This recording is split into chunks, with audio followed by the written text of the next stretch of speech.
Hey, DJ. What's going on, Wes? Hey, man, did you know that autism now affects 1 in 52 children? No, I did not. And it's 4 times more likely to affect boys than girls. I did not know that. That's crazy. That is crazy. Hello, friends, and welcome to the Live, Love, Wylie podcast, hosted by Wes Dorsey and DJ Shirley. Connecting people in the city we live and love.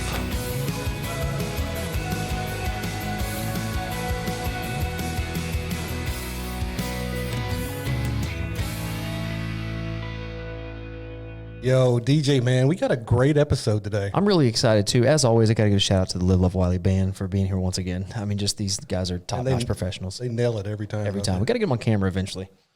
It might be hard. Maybe not. Hey, man, tell us who we got today.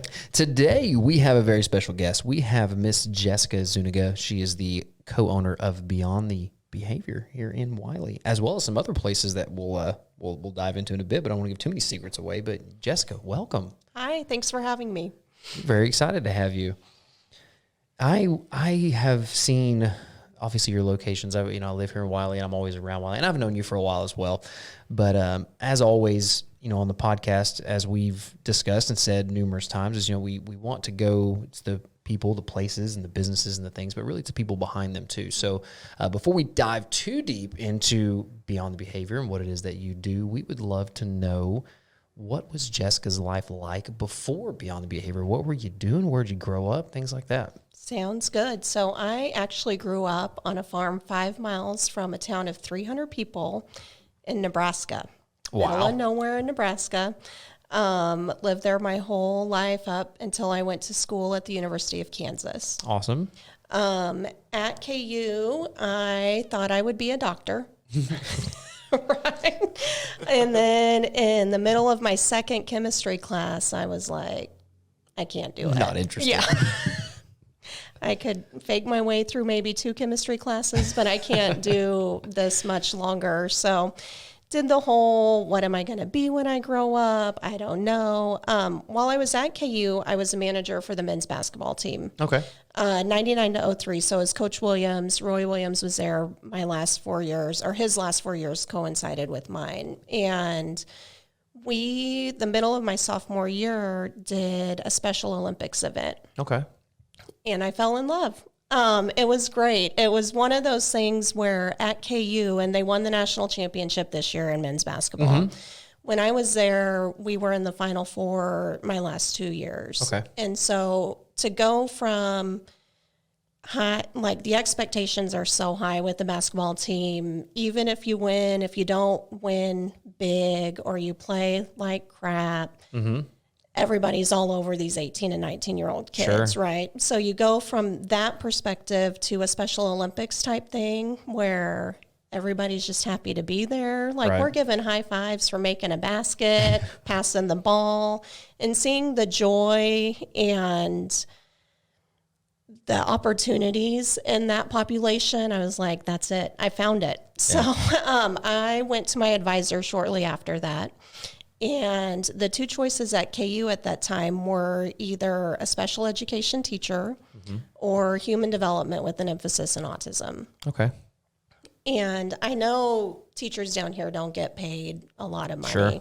But I never thought about Texas when I was 20 years old. So I was like, well, I know teachers don't get paid in Kansas or Nebraska. Right. Like the salary's even worse. So I'm going to try autism and see what happens. And it fit with me. Right. I can make a connection with the kids. And so went there, got my bachelor's in 2003. And I'm really aging myself at this point. No. I think I'm the oldest one here. Maybe. 2003 is not too long ago. It doesn't feel like that long ago for sure. At the time, there were only like 3, very few master's degrees in behavior analysis that you could go to. KU had one of them. There was a place in Michigan that had one.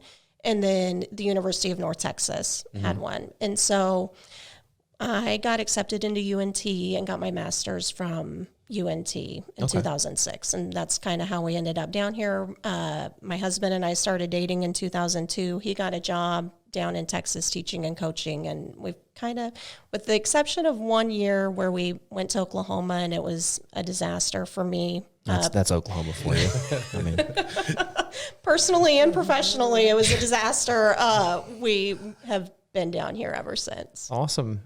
Well, let's go. I want to know a little bit more. I mean, we'll just slide right past my Oklahoma comment. Let's just leave it alone. Let's just leave it alone. My mind's churning about Oklahoma, and I'm just going to be quiet about it. Die-hard Texas Longhorn fan. So, I mean, it's just anything Oklahoma is just not acceptable. So, let's go back to the farm a little bit. I mean, you know, I'm always curious of just interesting facts. I did not know that. I never knew that you grew up on a farm. Yeah. Were you farmers, or was it a farm? What did you guys have? Yes, my dad still lives on the farm. My cousins farm most of it now, but it's mostly corn, some alfalfa. He's had cattle off and on, and when I was growing up, we did have chickens, but we got rid of chickens and sheep. We got rid of those as I got older. Probably, is it less maintenance with crops than it is the livestock, I guess is the best way to put it? I mean, is corn easier to maintain? And my husband will make fun of me because he's like, you are the last person that should be talking about farming and everything that goes into it. Stay in your lane. Yeah. That's funny though. I mean, because I have always been genuinely curious, completely off topic, but still yet on topic. Because you know, you see different farmers do different things. I'm like, I mean, is it easier to grow corn crop than it is to have livestock and go that route? Milk cows. I think the milking cow schedule would just be ridiculously hard to maintain. Wes, have you ever milked a cow? Yes. You have? Okay. All right. There's a story there. I was going to say that sounds like a story. Look, I grew up in East Texas, in a small town. 4 years in FFA. I fed cows. Okay. We raised cows. I had cows. My grandfather had cows. Yeah. We had all sorts of animals. That's awesome. So yeah. Why KU? Is there a reason why? Yes and no. So when I graduated from high school, a lot of the people in my classes, I graduated in a class of like 52. They all went to the University of Nebraska. Yeah, exactly. And now my kids go to a K through 4 school where there's almost 1,000 kids, right? Yep. Now my whole school, it was K through 12, and there were 600 kids total, which is just crazy because now in Wylie it's over 900 K through 4. Right. And but so many of my classmates went to like UNL, the University of Nebraska, and I wanted to do something different. And I thought I would have an opportunity to help out with the basketball team there. And it was the best college job ever. So figured, why not go down there and still be close to home? It was like 5.5 hours, but do something different and have a great college experience.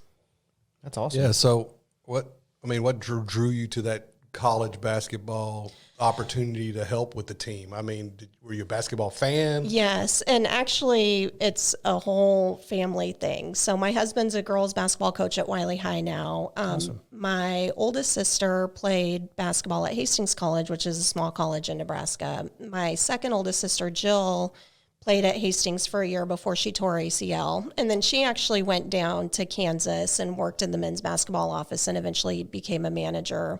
And then my husband was also there about the same time as Jill. So that's how we knew each other.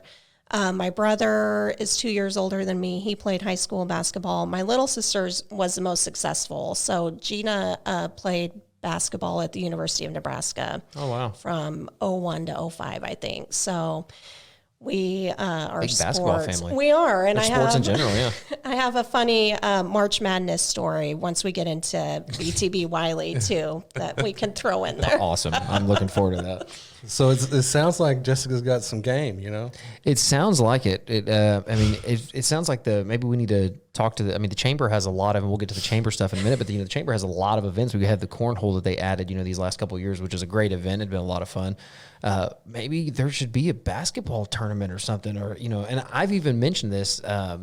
I mentioned this to Ian from the Wylie ISD. I told them, I said, what would be really cool? Like it could be a fundraiser for the chamber, or it could be just something the ISD does. So, there's so many, and Wes is going to laugh right here. I already know it's coming. There's so many of us that want to relive those glory days. There are. And Wes makes fun of me because I play adult softball, And, but we do, it'd be funny, any time that we get, I know when we got a tour of the new centers at Wylie East and Wylie High, there was a basketball and we got to shoot around for a minute, which was cool because there'd never been a game played on it. So it was neat to be able to do that as part of, I think it was ambassador program.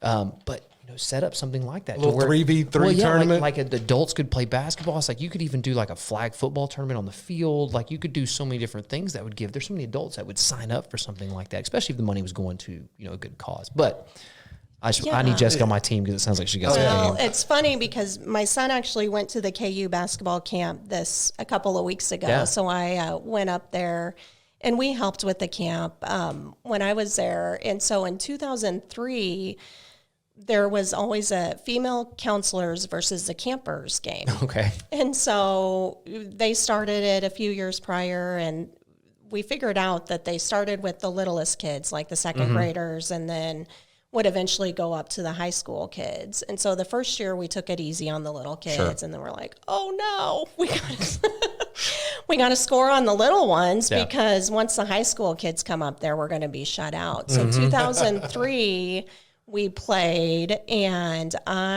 this is really ridiculously stupid, but I made a 3-pointer to keep the female counselors up against the high school kids. There you go. And everybody went crazy. The kids, all the campers were like booing me, and we're all like, yeah, let's go. So I'm talking to Coach Self's administrative assistant, Joni. She's been there since I was there.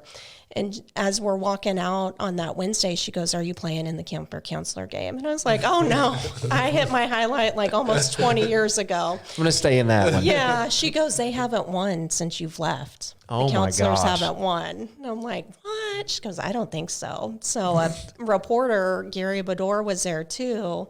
And he saw me after the counselors lost again. He goes, they haven't won since you've left. Oh my gosh. It's all me. Obviously, it's all me. Good, Yeah. right? You can't go out on top, right? Yes, exactly. Why They go need back? me. They need me. Exactly. Maybe if the offer was good enough, maybe I could. Give me about a year to get into shape so I don't hurt myself, Little conditioning. Basketball is one of those that you need conditioning for basketball. Basketball, I've gone out, and I'm not in crazy bad shape necessarily, but you find out how great of shape you're not in playing basketball. There's a lot of up and down, right? It's no joke. Keep me on half court. I'll get winded. I get winded shooting free Let throws. me play knockout. I can. That's okay. Knockout's great. There we go.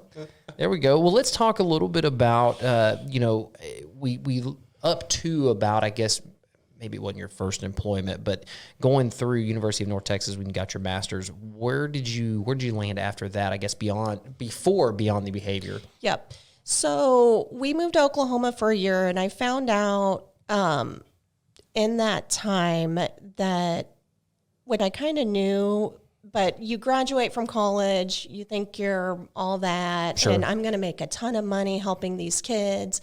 And then you find out that insurance is still not covering ABA therapy, right? And so I was driving around Texas and seeing kids in their houses because there were no centers around, and the families would have to pay for my services out of pocket. Wow.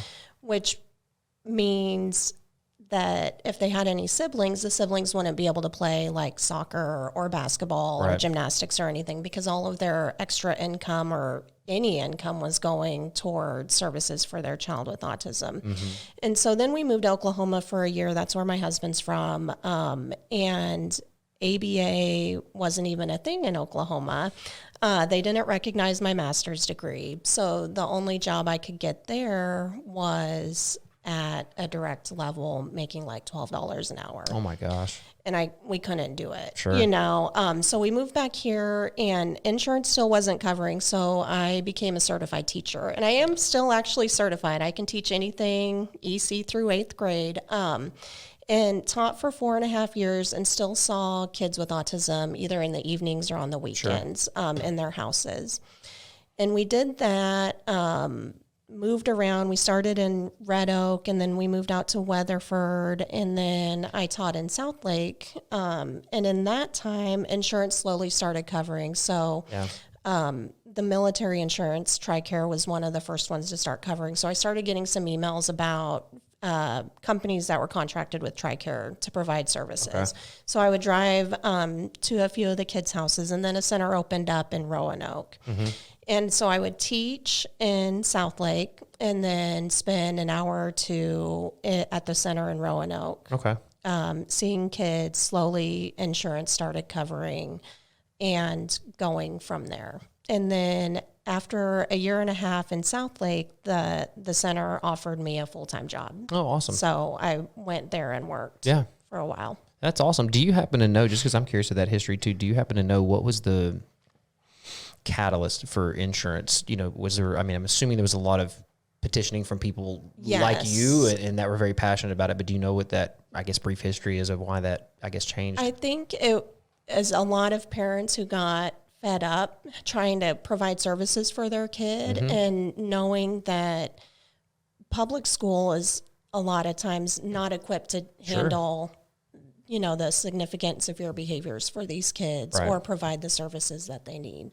So Autism Speaks was a big proponent for getting a lot of the insurance coverage started and passed across the country. You think that, you mentioned before we started the podcast that originally the statistics were 1 in 10,000 were diagnosed with autism.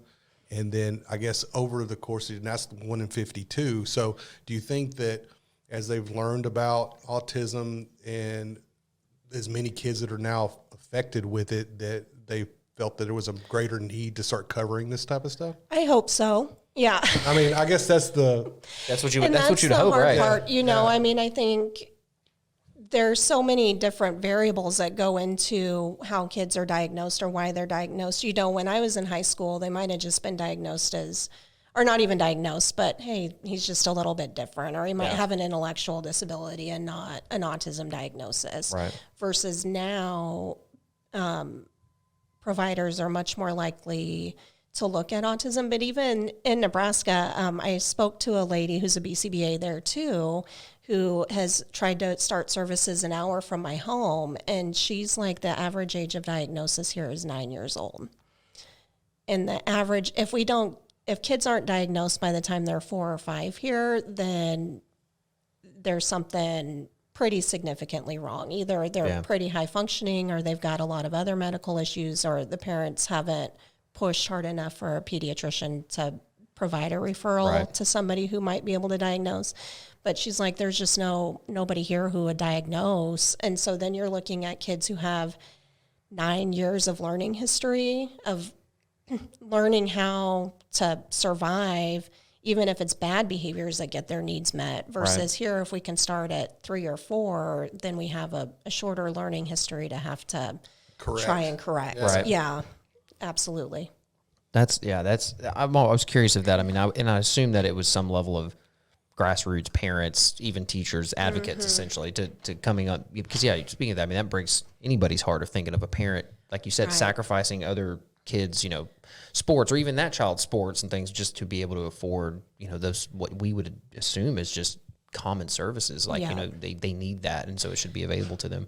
And I know there's a lot of good and bad about the Affordable Care Act and all of that. But one of the good things that came out of it from our perspective is that it cut out a lot of the pre-existing condition mm-hmm. limitations, so that if somebody had a child with autism, they could still receive services. Oh, okay. And then a couple of years ago, a lot of the major insurance companies changed their wording where companies who, when they chose insurance, they used to be able, they would have to say I'm going to include ABA therapy as a covered benefit for autism.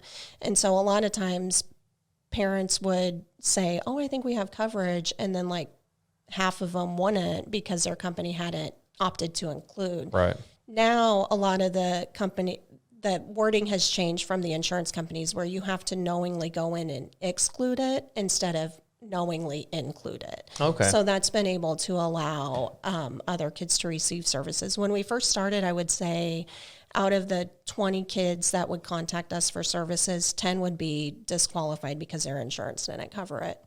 And so now it's not nearly that much. And Medicaid started covering for Texas in February of this year. Oh, awesome. But we would have kids who are covered 3 different times because they would be covered on their parents' insurance policy, and that didn't cover ABA.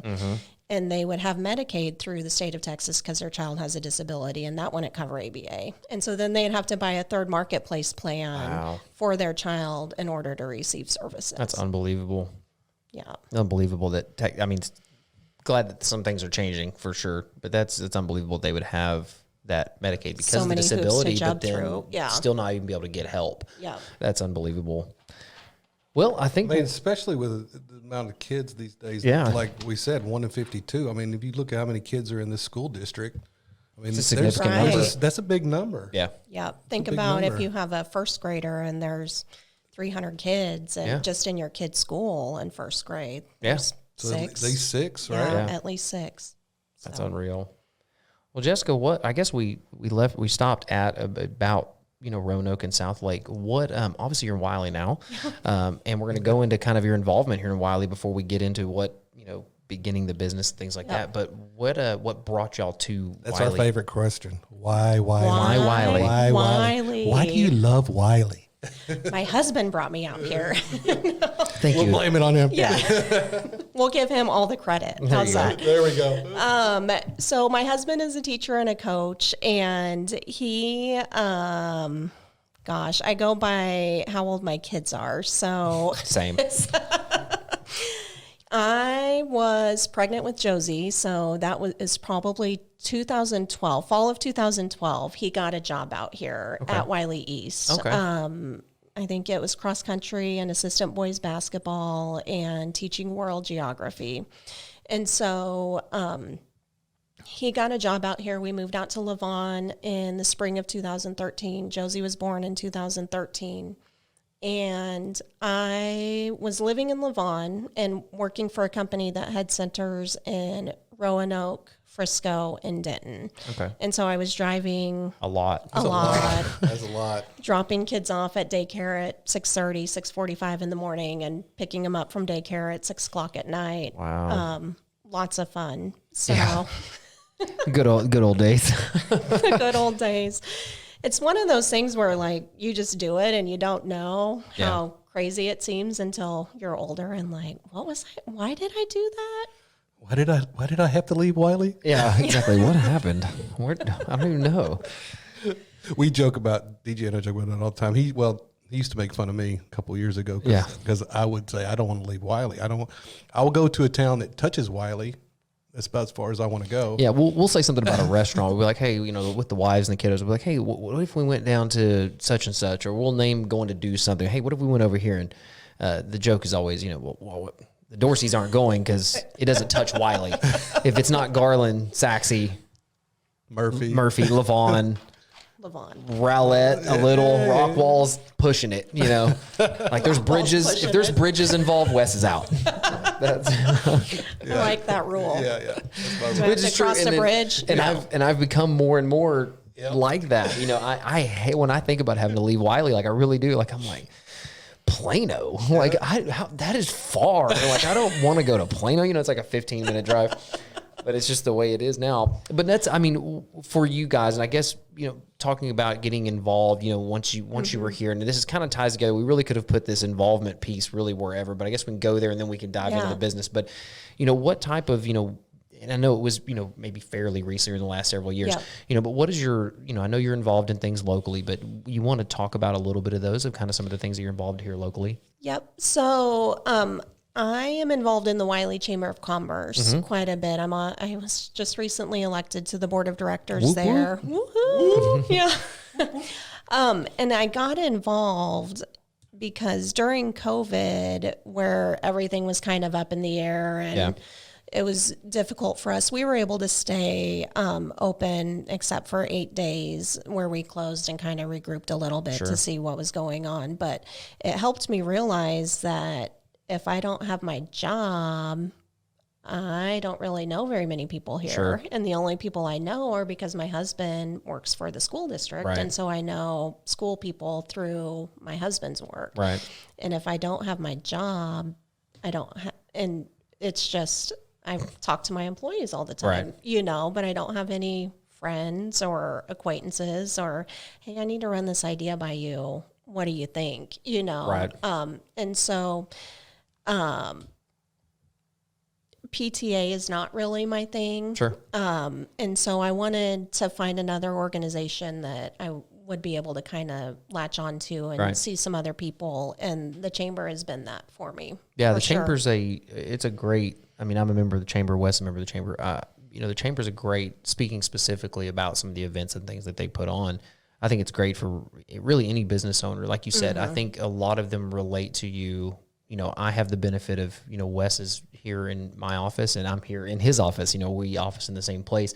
And so we're able to have that camaraderie of, you know, I have an idea, even though he's not in my business daily and I'm not involved in his business daily, we can bounce ideas off each other. And I think a lot of business owners don't have that. Right. They have maybe their employees and things like that, which they're trusted. I mean, you know, but to be able to talk to another business owner, to be able to bounce ideas or to get nuggets from, or this person knows about tax stuff and I don't know anything about tax stuff, to be able to be involved in something like that, we're able to, like you said, have those friendships that develop that way. And you can say, hey, you know, Christy Denham's a good friend of mine, as I'm sure she is everybody's, you know, because Christy's great, but being able to go to her, not even just necessarily about financial planning, which I do, plug for Christy Denham there.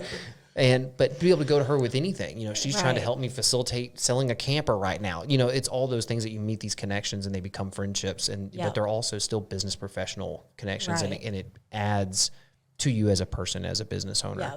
So that's really awesome. I think the chamber definitely offers that. So how's been being on the chamber board? How's that been so far? It's good. It's lots of meetings. Lots of meetings. It's always good. So I did the leadership Wylie class 2 classes ago. I think I was 17. Okay. Yeah, I'm 18. And it was good to just see the behind the scenes workings of how everything comes together, you know. And so that's what I like to see. How do people come up with this decision, or how do they settle on this, you know, and seeing the background work behind all of that, and trying to provide my experience and mistakes. That's what I told the chamber when I did my little 5-minute spotlight. Like, listen, I've made about every mistake you can make. So if you're in this boat and you want to feel bad about yourself and you want me to make you feel better, like, I can tell you stories. Let me tell you some stories. Exactly right. Swap war stories. Yeah, you know. But just being able to try and provide, like, hey, I've tried that a little bit and maybe not, or have we thought about this? Those types of things. It's been a lot of fun. Awesome. Wes, you got anything there before we move on to the kind of beginning of? Let's go to the beginning. What we're here to talk about. I'm super interested to start talking about your business and what you're doing for the kids and stuff. Yeah, let's talk about the beginning. Let's just kind of start. And I want to throw a date out there because I'm going to see if it was factual or not. But the first thing, did you get this off the internet? I did. I found it on the internet, so it has to be true. It's got to be true. The WW Webs is where I found this.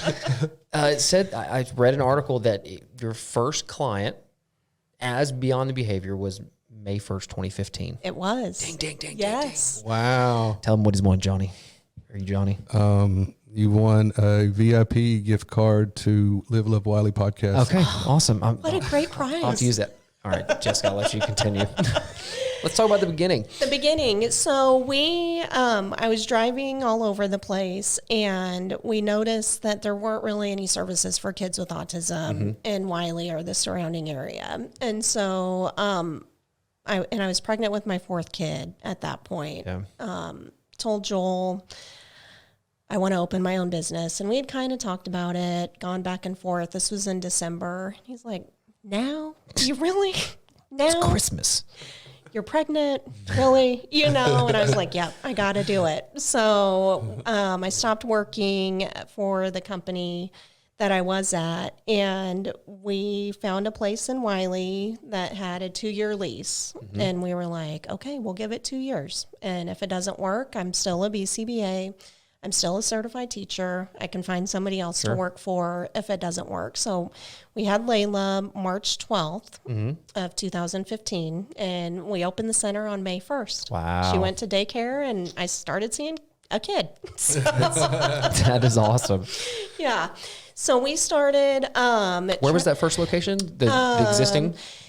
It was in the building next door. So Okay. it was a 1,200 square foot unit where Wylie Wellness, the chiropractor, Okay. is Dr. Joel Davis. We were right next door to him. Awesome. I think it's a clinic Okay. now. But we found a lease there for 2 years, and we started seeing kids there. And it was just me by myself for a little bit, trying to coordinate everything. And then slowly started getting in network with insurance companies. Melissa Mitchell, who's our director of operations now, she started working for me part-time. She would come in and help out when I needed her to. And the first, I say 6 months, it's probably the first 9 months were really tough. Sure. You know, we actually ran an ad in the Wylie Chamber magazine that we paid for that. And one of our first, probably client number 5, the grandfather saw the ad in the Chamber magazine and told his daughter, like, hey, maybe you need to check this out. Yeah. And that started seeing more kids. So by December of 2015, we had myself and 3 full-time employees and 1 part-time employee. Wow. And I was still seeing kids on the side in the Sure. evenings and weekends to try and make ends meet. Yeah. Too. But we started there, and then in 2016, the summer, Tony Snyder, who owns the buildings that we were in, he was like, hey, we've got another spot open if you want it. And so I was able to purchase the current building we're in now. Awesome. And we closed on that in January of 2017. Okay. And it doubled our space, and I was like, we're good. We won't have to do anything for a while. We'll be good. Within 6 months, we were full and had a wait list. That's great. That's a good problem to have. That is a high level problem. Yep. So, But then you think about the kids that need help too, right? Yeah. So it's like, how do we scale? and that was the issue. And the staff makes fun of me now because I don't answer the phones at the center. Because I don't like telling people we have a wait list. You Right. know, like, no. Every time I answer it, it's either somebody who has a kid who needs services or somebody who's trying to sell me something. And Right, I'm like, one or the other. no. Yeah. Yeah. If I need to talk to anybody, they have my cell phone number. So we decided that Joel would get out of coaching and help open the Frisco Center in 2018. So we started Frisco in February of 2018. Okay. And at that point, I was the only BCBA, who's the master's level certified person. In April and May, we hired 2 other BCBAs, one stationed at each center to be able to help out. And they're still with us. Oh, that's Carly is awesome. in Frisco and Tin is at the Wylie Center. And things were okay, you know, like we're still cooking. And then we decided that Joel is such a good teacher and coach, and he's such a people person that him working from home was not great for him. Yeah. But him being at the centers around a bunch of women and kids who may be screaming for a good portion of the day wasn't really conducive to his work either. So Right. he decided to go back into teaching and coaching. So he went back to Wylie. It was Wylie East. Now he's at Wylie High. And we did that for about a year. And then the wait list in Wylie just kept getting longer and longer. And we decided, let's try and open another center closer to here to see if we can get some people off of our wait list and provide more services for kids. And so we opened the Murphy Center in September of 2019. Wow. So we now have 3 centers. So very rapid, continual growth. Yes. But based on demand. I mean, that was exactly what it was because of.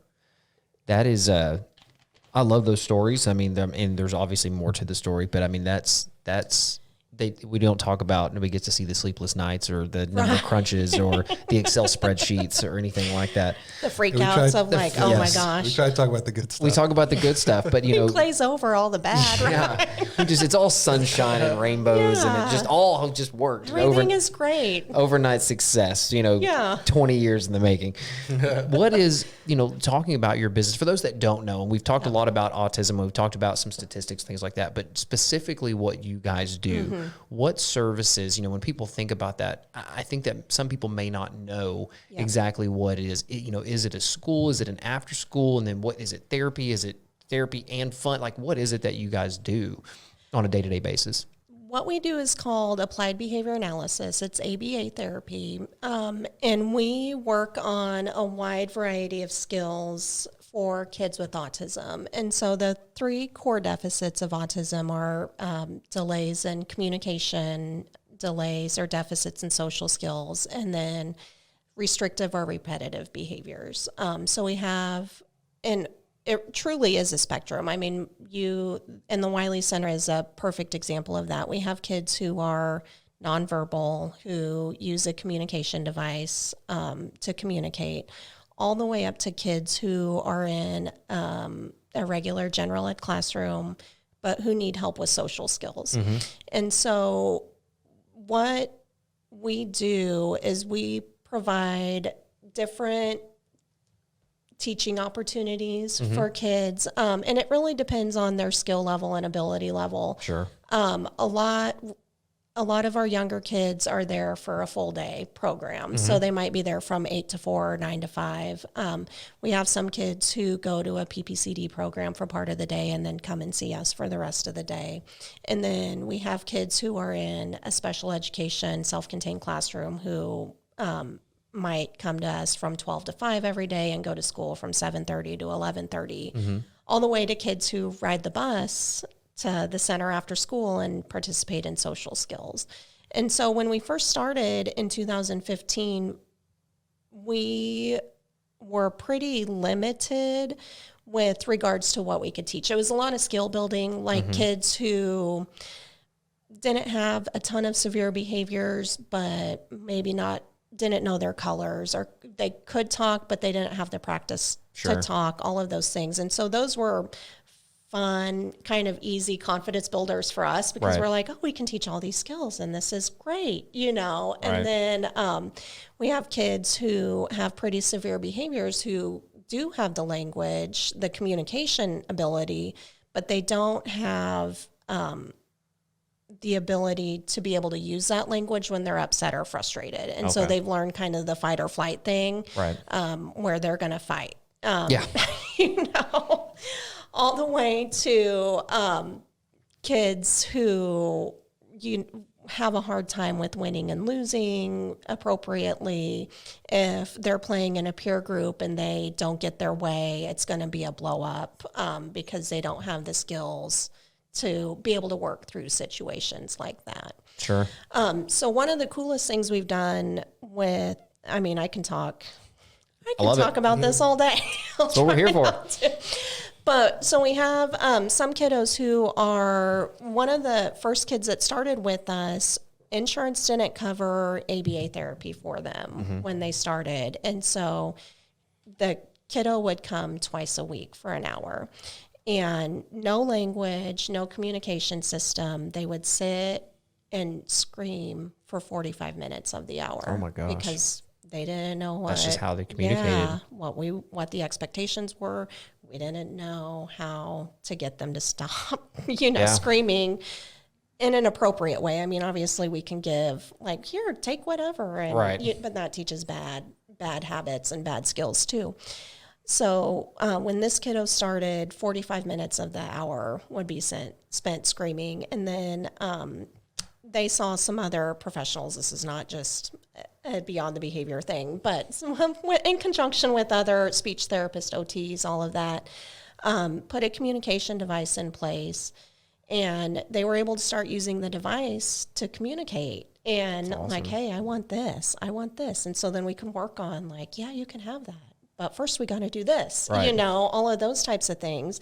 And then to where the device now in 7 years is, they still have it just in case, but they're able to communicate their needs and wants verbally instead. That's awesome. Like not full conversations, but enough to get by with parents and therapists and teachers and everything to be able to do those sort of things. Which is just awesome, and they still come to the center and, every time a new person starts, they're like, whoa, you have no idea where we started and where we've come from this. Like this is great. We can do this. This is easy. We can handle this all day. That is great.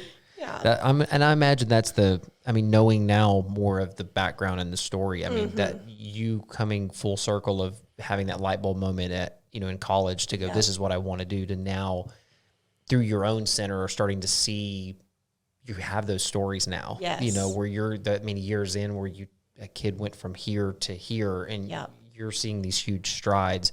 And that's awesome. I think that's really cool. And now as far as for a couple of things here, what would you recommend, parents that are out there that you mentioned earlier, sometimes they may have not been diagnosed yet. They may not know what to look for. I mean, I guess just speak on that a little bit. What would you obviously consult a doctor or something, but what would you recommend from those first moments where a parent may go, maybe there's something going on? Right. I think the big thing is reach out to the doctor, your pediatrician, or to the school district. Because once a kiddo turns 3, they can be evaluated for services through the school district, early childhood services. And then we have some pretty active Facebook groups for parents here. I'm not on them, but a lot of our clients' parents are on them, where it's a support group. Hey, newly diagnosed, what do I do? Ask questions. Yes, those types of things. Talk About Curing Autism is another active group. The National Autism Association of North Texas is another one. And we've had a lot of parents who struggle with getting a diagnosis. Sure. It's I'm sure a very difficult time. And so they'll come to the center and be like, do you think you see autism? And I'm like, I'm not qualified to diagnose. I'm just qualified to treat. But especially when they're young, my philosophy is our services aren't going to hurt anybody. Even if they end up not being diagnosed with autism, we can provide the communication and the training to be able to help kids get a jump start on other things too. So whether it's autism or if you're not quite ready for an autism diagnosis, the things that we do are going to be able to help build skills for the future. And, I tell my staff that nobody, when they have a baby, they're not like, oh, I hope they have autism, because I know a really cool ABA place. Beyond the Behavior is awesome, And so we got to come, when parents contact us, it's a lot of times it's desperation, like their kid's 4 and not talking, or they can't stay in daycare because they don't have the skills to go to preschool or daycare. So we've got to come at it from more of a loving and understanding perspective, and like, how can we help support you and your kiddo versus, this is what we do, take it or leave it type of situation. Right. So are those and I know you mentioned not qualified to make a diagnosis. I mean, but are those the things that you would recommend? I mean, if parents are like, maybe they're suspecting, they maybe see some behaviors or see some certain things, developmental maybe. What are usually, I guess, early signs that, a parent could be like, I have my suspicions, but if they're listening to this or watching this one day and go, these are the things I should kind of be keeping an eye on? If your kiddo doesn't make eye contact or try and, we call it joint attention, like they're playing with a toy and they want you to look at it, so they're pointing at it, trying to make eye contact with you. If they kind of seem to be in their own world, so to speak, where they're happy whether you're here or not, those might be some red flags to talk to a pediatrician. And that's a younger age. I mean, that's a younger kid. age. Yeah, they're saying a lot of researchers have said that even if you look at like first birthday party videos, they can see some of the precursors to autism, because when you're singing happy birthday to your kiddo, they're like, whatever. Yeah. Are they looking around? Are they, and if they're not making eye contact, could care less whether they're here or there, that can be a red flag to kind of pay attention to. I think that's good for people that, I think that we're going to get viewers that watch this that are curious, that are wanting to know things like that, or they're experiencing it now. Yeah. Now the other, one of the things that they do at Well Child Checks is the MCHAT, Modified Childhood Autism. Gosh, checklist. I know Checklist. that's not a T, there you go. but It's all right. something where that it's a yes, no. Does your baby do this? Does your child do this? Okay. You know, those types of things where it's not an official diagnosis by any means, but are there enough red flags to explore this further? Right. And it's hard because as a parent, you don't want anything to be wrong with your kid. Sure. And so, you know, are we answering them the way we hope that they should score or the way that they truly are scoring? Right. You know, and that's, like I said, I can't imagine being in that position as a parent to know that there may be some issues, you know, that need addressed. And Right. how do you do that? What ages, and we talked a little bit about, you know, not pre-diagnosis, that's the best way I know how to explain that, but, you know, for beyond the behavior, is there an age bracket or an age range for you guys? Yep. So we have seen kids younger than 2, actually, which is awesome. That is awesome. And our oldest kid is 12 right now. It's awesome. And the 12-year-olds are a lot of fun. Yeah, I would imagine. As they start to get older, I can only imagine. Yes. Yeah, the babies, we call them the babies. Everybody loves the babies, you know. And we have some procedures that are a little bit different because they're still so young. Sure. And, you know, crying as an 18-month-old is still pretty Acceptable typical. or whatever, yeah. Yeah, you know, so how are we going to work around that and try and build some skills? Right. And then we have a few 12-year-olds, and their programming is very different and a lot of fun. You know, our BCBAs are great at being creative and trying to address the issues that as they get older, it comes into play with. We have a 12-year-old who we are getting parent permission to work on texting. Oh, wow. How fun is that? That is awesome. Well, I mean, that's a great communication tool. Yeah. Right. And even my husband makes fun of me because I have a lot of restaurant apps on my phone. I order from the restaurants quite a bit on the apps. I could be guilty of that as well. They don't make mistakes on it, number one. But number two, for our kids who are nonverbal or who it is a lot of work to go into a restaurant and wait in line and use your words to order and do all of that versus, hey, I can order this on the app and everybody thinks this is socially acceptable, and all I have to do is either tap that I'm here or walk into the store and get it. Like that's amazing. Life for skills kids. as they're Yes. growing up too. I mean, to be able to function that way is probably huge for them. It's a huge sense of accomplishment, I would assume. Yes. For them to be able to do that for themselves. That's very cool. Is there any age cutoff or beginning point for you guys, for people that may listen to this and go, that's something we need to look into? So we say up to age 12 right now, and we're grandfathering our current clients in. Sure. Once they get to 12, a lot of times the boys start getting stronger and bigger than the staff is. Yeah, I can imagine. And it makes it more difficult for us, especially if they've never been in ABA before or in like a structured setting where they have to follow instructions. You know, when they're 2 and not able to follow instructions and might throw a temper tantrum, those are easy to work through. Mm-hmm. When they're 12 and bigger than us, it makes it more difficult where we don't feel that we are safe or that we are able to keep the kiddos safe that way. So our cutoff is 12, except for our current clients. And then we've told the families, like, as long as we think that we are still benefiting or your kid is still benefiting from our services, we'll continue case by case. Yeah. But if it's not beneficial or we don't think that we can keep them safe or us safe, then we'll have to refer out. I've heard rumors that you guys, there might be some people roaming around in like superhero costumes or some stuff like that, right? Is that what I've heard? Is that Maybe. Okay. All right. I mean, I'm just saying, maybe I got to swing by one day and check it out. So you mentioned earlier that the spectrum is quite large, right? So all these kids may fall in different places on the spectrum. So you have to essentially custom build a program per kid, right? Yes. And that's so now we have, I'm a BCBA, which is a board certified behavior analyst. So Wylie Center has 2, the Murphy Center has 2, and Frisco has 1. And that's what they do. They customize the programs, and they do such a good job of looking at the kids' needs and developing programs and targets around that. Gosh, we have a kid who, I'm trying to think, we have developed waiting programs because one thing that kids really struggle with is I want it and I want it now, not knowing that you have to take turns I or struggle wait. with that as well. Yeah, I can as well. We deal with a lot of kids who have food aversions, and so they only want to eat 5 foods.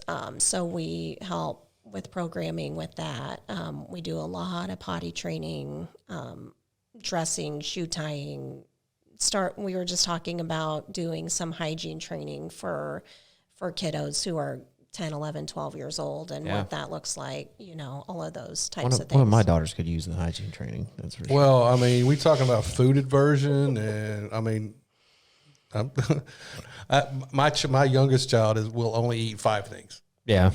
Yeah, and it's very difficult to get him to eat anything else. And we recently, I mean, he's going into 3rd grade, and recently went through with a ADHD diagnosis, and he started taking some medication, which, as a parent, you don't want to put your kid on medication, right. But we talked about it, and we got him started on it, and the teacher's feedback was he was a different kid. Really? Yeah, and so it seems to really be helping. Good. Yeah, I have a funny food aversion story. So when we first started at the old Wylie Center, it was Halloween. I'm like, we'll do a Halloween party, but we're not going to have candy. We're going to make it healthy Halloween.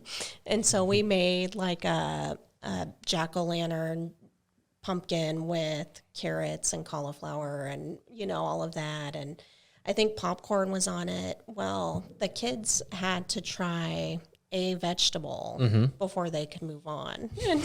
That's great. It was great. They didn't think it was great. No. And so I don't think it's great either. party probably has a different meaning for some of those kids, or it did for a while. Like party? No. Like, no party. No parties. We know what that means. No carrots. No cauliflower. This wasn't a party. I don't know what you think a party is, but this is not a party. Not a party. Like emotionally scarred on like we're not doing. Mom's like, hey, you want to have a birthday party? Right. Like, No carrots. No parties. And so I guess was talking about the custom lessons or custom programs per kid. I guess depending on what their needs are, kind of limits you on how many you can take per kids per staff. Yes. I mean, I'm assuming it's not one-on-one. There's some group things maybe. I don't. So it all depends on the summer in Wylie is different. And the summer is always busiest for us because none of our kids go to school, or very few do qualify for the extended school year through Wylie ISD. So during the school year, we run one-on-ones up until about 2 or 3 o'clock, where it's one kid with one staff member. We switch in the middle of the day, and then the after-school kids come in and they do social skills groups. And then they call it pods. It's like an intermediate social skills group. So it's advanced social skills and intermediate social skills. And the social skills groups are for kids who are probably 1st through 4th grade, regular ed class for at least part of the day. And those we can run at like 6 kiddos to 2 staff members typically. Our pods might be 4 or 5 kiddos to 2 staff members, and then everybody else is one-on-one. That's still a lot of, compared to, and not to throw, any type of shade at, Wylie ISD or any school district, but obviously those numbers are really good ratios. Yes. For these kiddos, I would imagine that they need a higher level of that, not one-on-one attention, but you couldn't do 25 to 1. It'd be impossible. Yeah, and even sometimes the school districts might have 9 kids to 3 staff members, like a teacher and 2 aides or something. And you look at that and it's like, oh, that's not bad, like 3 to 1 ratio. But then if you walk into the classroom sometimes and it's difficult, or somebody's always, even if they're not in bad behavior, they're not getting their needs met. Sure. Like, hey, he's just being quiet over here. And sometimes you just got to be okay with, at least he's not throwing a fit. Well, most of or those social skills pods and groups, it would be good for them. I mean, one-on-one would almost kind of defeat the purpose a little bit. Like you want them to have that social interaction with the other students and with, you know, the teachers and staff that are there with them. So it just simply being in a social setting is working towards the goal. Or we have so many kids who are that age who do great talking with adults one-on-one. Sure. Like they'll talk your ear off and they can talk about, you know, Harry Potter or Minecraft or any of that. And this is awesome. Yeah. You know, but you get them in even with a peer or two and they don't have those skills, or they only want to talk about their things. And the kids are like, dude, I don't care. Let's talk about something else. Right. They're like, no. No. I don't want to talk about I want to talk about your vegetable party. That's the last thing I want to talk about. Well, what is, you know, I guess kind of coming to the end of most of my questions, my bullet points, but what is the, and if there is, what is the future for Beyond the Behavior look like? Are you looking at other locations? Are you happy with where you're at, or is it going to be demand again, or what do you think? That's what we're trying to decide. Okay. How crazy do I want to be? Yeah. You know? Yep. How beyond do you want to get? How beyond do I want to get? Yeah, I mean, we've talked about there's still such a need in Wylie, and we are in the process of becoming in network with Medicaid that would open the door for lots of kids on the spectrum who hadn't been able to receive services before. So we're trying to decide, can we float another center close to here? Yeah. I kind of hear expansion. You think so? That's what. Yeah, I mean, if the demand is still a bigger here, building and more staff, and I know some people that may be able to help you with that. I mean, maybe we can make a phone call over to the EDC or something. Yeah. You know, we'll see. I don't know any of those people. You don't know any of those folks? Okay. I think his name's like Jason. I don't know. Something, but we'll see. We'll work that out. No, it's one of those things that if we can do it, that would be great. Yeah. You know, gosh, we look at it and it's like we would love to support somebody else opening a private school for these kids. You know, I don't think I can do that. Right. I don't think my husband would survive me taking on something of that nature. Like we kind of got this down. That would be a huge undertaking. Yeah. That'd be a big deal. You know, we got a BTB location opening down. We're good that, but yeah, just trying to decide that way. And then I've got a couple of other thoughts floating around in my head that I need to put some more thought into. That's very cool. And I know that, I mean, for you, it's, you know, and I have this just wrote on here, but it's, I know something that's big for you, and I've heard you speak about it, is, and that plays right into expansion and things like that, is the culture that you guys have. You know, we talked a lot about the students, but, you know, Beyond the Behavior as an employer, and if you want to touch on that briefly, I mean, but I know it's something that's very important to you and passionate, that, you know, you run that risk of, you know, expanding too much or beyond the measure of what you thought it was going to be. And then you start to lose some of not only the quality of services that maybe parents are used to, but also maybe the level of quality that staff is accustomed to, and your personal involvement. You become more of a location manager than you do an actual, you know, in the trenches. So, I mean, just if you want, touch on y'all's kind of your culture a little bit over there. Sounds great. So we have 45 employees across the three centers, which is awesome. And Melissa was our first employee. She's still with me almost 7 years later. And it's just, I don't want to say we try and act like a family, because some people's families are dysfunctional and you don't really want to be that part of the family, but we really try and treat people with respect. And, you know, our core values are posted everywhere. Everybody knows the core values. That's how we try and treat everybody. And I was just having this conversation in Wylie today with, we're looking at updating our paid holiday policy and trying to figure out the best way to do that. You know, we are closed 9 days throughout the year. We're open Monday through Friday, 8 to 5:30. And on the days that we're closed, it's paid holidays. And there are some other companies that don't offer paid holidays. They're just closed. And so it's one of those things that, like, man, from a business owner's perspective, that sounds great. Like, I'll just close and not have to pay anybody. Right. Because we're losing money every time we close, you know. But then you look at it from an employee perspective, and it's like, so I'm telling them that they can't work, and I'm not going to pay them when I'm telling them that even if you wanted to work, we're not going to let you, you know? And so trying to do that, we really try. I always tell people we don't want to mess with your paychecks. You know, like if you show up to work, you know what you're going to get. We offer the same rate, whether you're working with kids or whether you're doing admin tasks. So that's awesome. As long as you work or you don't use all of your PTO, you know what your paycheck is, you know? And that was one of the things that's really important to me, because as a recent college graduate, or, you know, like you're trying to work your way through school, and if one of your clients goes on vacation for the week and you're down 20 hours, like, man, that's really tough to manage from a budget perspective, you know? So we really try and make sure that we don't mess with people's paychecks. We offer a lot of benefits: medical, insurance, dental, vision,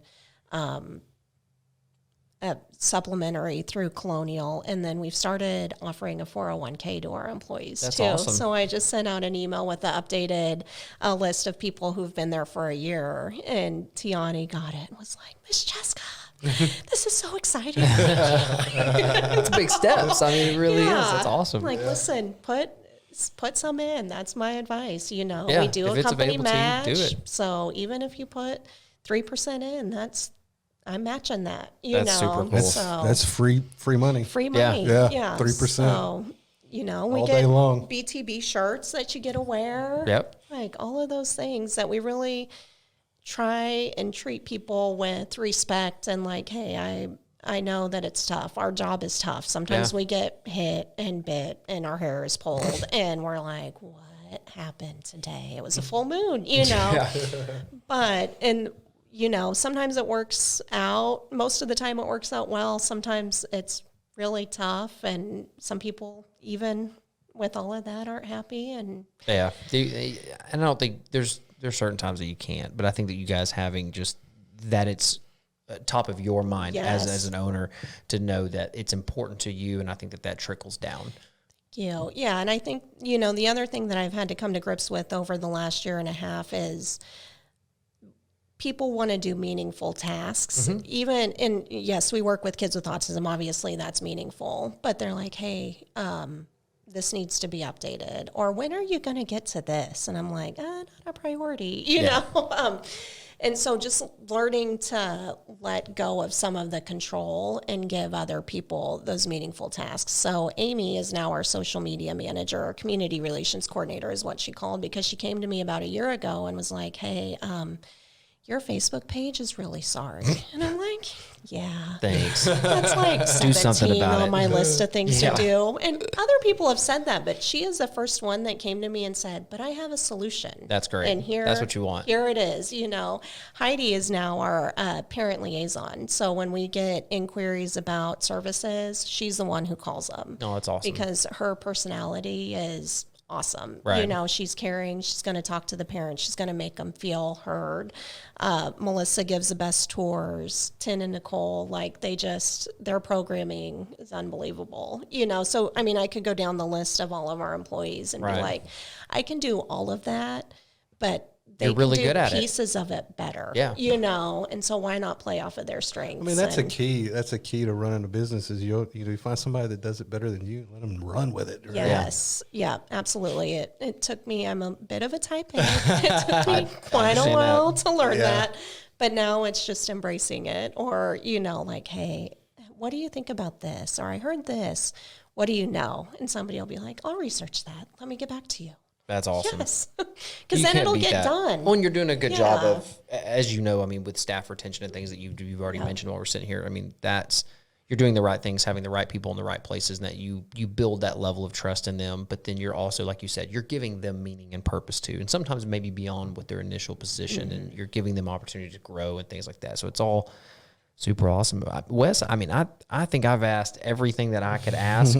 Do you have anything before we close this thing out? Well, or? you know, when I was doing my research before the podcast, learning a few things, I noticed a couple of articles on the internet of like really smart, famous people that they say, you know, don't know for sure because like Albert Einstein. Right. They say he had indications of being autistic or on the spectrum. And, some of the most brilliant people that the history has ever known, Nikola Tesla, Yeah. He had a aversion to lights and sounds and stuff. And, and Elon Musk and Bill Gates and all these people that are uber successful, they say we're somewhere along that spectrum. Isn't that amazing? That is amazing. Yeah. It's awesome. Yep. Some of the brightest minds in history. Yep. Yeah. I think that's super cool. I mean, I think it just speaks to there are no real, to a certain degree, there's no real limitations, right? Like, I Right. mean, you can do, as you mentioned, a kiddo that couldn't communicate at all in a respectively short period of time was able to then learn how to communicate. And now that way technology has, become so prevalent that there's alternate methods now, whereas something like that may have not been available or even recognized 10 or 20 years ago. But, but even if it was recognized, there was no technology available. And now you mentioned even the apps and teaching them how to do those things, is that there are less and less limitations, even if someone is nonverbal or things like that, that they could go on to do incredible things, that beyond, I keep saying that, it's Beyond, on your shirt. Beyond the behavior. But you know what I mean? Like just beyond what maybe some would have, some might have put them in a box and said that this is the direction they're going to go and this is what it's going to be. And then that's it, but now it just advances in modern technology. And then with what you guys do of taking them from point A to point Z or beyond. Yeah. That's all trademarked. So you got to take that. But I think it's incredible just to know that those are, you think of we know what Albert Einstein and Tesla and things like that accomplished, but now with the modern advances in technology, like what someone with a mind like that may be able to do. Capable of doing. Yeah, it's incredible. Yeah. It's a good fact, Wes. Yeah. Well, I like that. I'm good with facts. Well, Jessica, thank you so much for being here. Is there anything else you would like to say before we close out? Anything? No. Okay. Well, Thank you guys. this was a very interesting and a great podcast, and I think that this is going to be, hopefully we're going to, we'll get some information from you as far as tagging and things. We know how to tag beyond the behavior, but we'd love to tag some of the local autism groups and things like that, because anybody that's out there looking for information, obviously you guys are a source of information, but there's so many things that you mentioned that are resources that they could go look at. And we would love for anybody to use this, to that advantage. It's not, Live Wylie is great. And it's not just about beyond the behavior. At the end of the day, it's about the kiddos and making sure that parents who are curious or need information or want information, they know where to go find those things. So thank you for being here. I thought this was incredible. Yeah. Great podcast. Thank you. Awesome. We're out. We're out. This episode of the Live, Love, Wylie podcast was brought to you by the Dorsey Realty Group and Speak Loud Media.